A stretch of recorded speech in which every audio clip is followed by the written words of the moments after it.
حضرت اوصف، جنہیں شان مصر کے عزیز کی بیوی کے جھوٹے الزام پر قید کیا گیا تھا، اپنے رب کی عبادت میں مگن رہتے۔ ان کی آنکھوں میں غم کی بجائے تسلیم و رضا کی چمک تھی، اور لبوں پر ذکر الہی۔ جیل کا ہر قیدی ان سے انسیت رکھتا، جیسے وہ درد بانٹنے والے، صبر سکھانے والے ہوں۔ ایسے میں دو نئے قیدی قید خانے میں لائے گئے، ایک بادشاہ کا ساقی، دوسرا اس کا باورچی۔ سازش کا الزام ان پر تھا۔ قید خانے میں داخل ہوتے ہی دونوں نے اوصف کو دیکھا، اور ان کی متانت، ان کی دعا، ان کی روشنی دل کو چھو گئی۔ باب دوم، خواب، راز اور الہام۔ ایک رات وہ دونوں قیدی اپنے خوابوں کے بوجھ کے ساتھ حضرت اوصف کے پاس آئے۔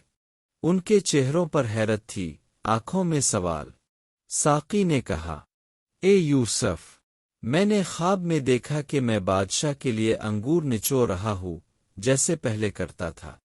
باورچی بولا، اور میں نے دیکھا کہ میرے سر پر روٹی ہے، اور پرندے آ کر اسے کھا رہے ہیں۔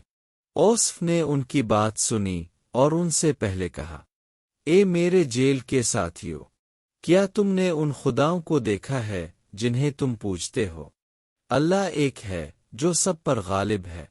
خواب کی تعبیر میں بتنگا، لیکن پہلے تمہیں بتنگ کہ جو رب مجھے سکھاتا ہے، وہی رب تمہیں بھی رہنمائی دے سکتا ہے۔ پھر اوصف نے ان کے خوابوں کی تعبیر بیان کی۔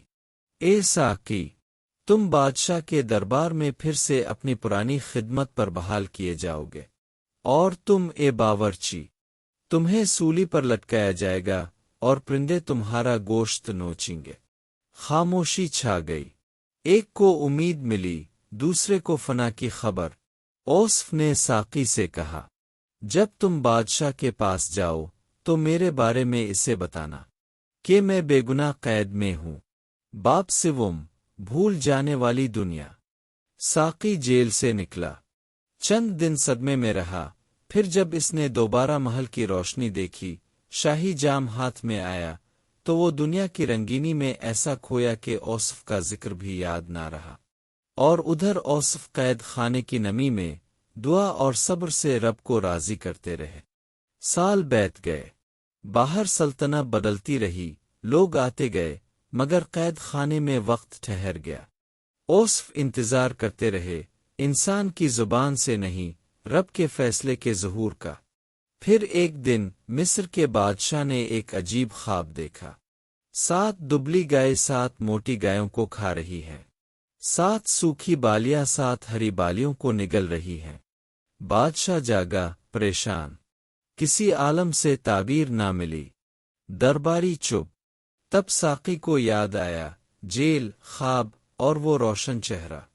میں جاؤں؟ ساقی نے کہا، میں جانتا ہوں ایک شخص جو خواب کی اصل جانتا ہے۔ باب چہارم، تعبیر جو تقدیر بنی۔ ساقی قید خانے پہنچا۔ جیل کے در و دیوار ویسے ہی تھے، مگر اوصف اب اور زیادہ پر نور تھے۔ یوسف، بادشاہ نے خواب دیکھا ہے، تم بتا سکتے ہو؟ اوصف نے سنا اور مسکرا دیے۔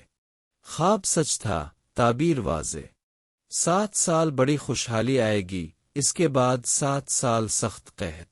ان 7 سالوں میں اناج کو ذخیرہ کرو تاکہ اگلے 7 برس برداشت ہو سکے۔ ساقی نے تعبیر سنائی، بادشاہ حیران، متاثر، اور بولا، اسے میرے پاس لاؤ۔ مگر اوصف نے کہا، نہیں، پہلے میرے خلاف لگے الزام کی تحقیق ہو۔ میں بے گناہ ہوں، میرے وقار کی بحالی رب کی طرف سے ہو۔ تحقیقات ہوئی۔ عزیز مصر کی بیوی نے خوب کہا، یوسف سچا ہے، میں ہی خطا پر تھی۔ اوصف عزت کے ساتھ قید سے نکلے۔ بادشاہ نے کہا، تمہیں ریاست کی معیشت سونپتا ہوں۔ یوں جو قید سے تابرن خواب بے رہا تھا، اب سلطنت کی تدبیر سنبھال رہا تھا۔ اختتامیہ، صبر، علم اور خدا کا وعدہ۔ اوصف کی کہانی وہ ہے جو ہمیں سکھاتی ہے کہ خواب صرف نیند کے مناظر نہیں، بعض اوقات وہ تغییر کی جھلک ہوتے ہیں۔ قید، ظلم، تنہائی، سب امتحان ہوتے ہیں۔ رب جسے چن لے، وہ قید میں بھی حکمت والا ہوتا ہے، اور محل میں بھی عاجزی کے ساتھ جیتا ہے۔ اور وہ قیدی جنہوں نے اوصف کے سامنے خواب بیان کیے، ان کی زندگیوں نے بتا دیا کہ اللہ کے نبی کی بات کبھی غلط نہیں ہوتی۔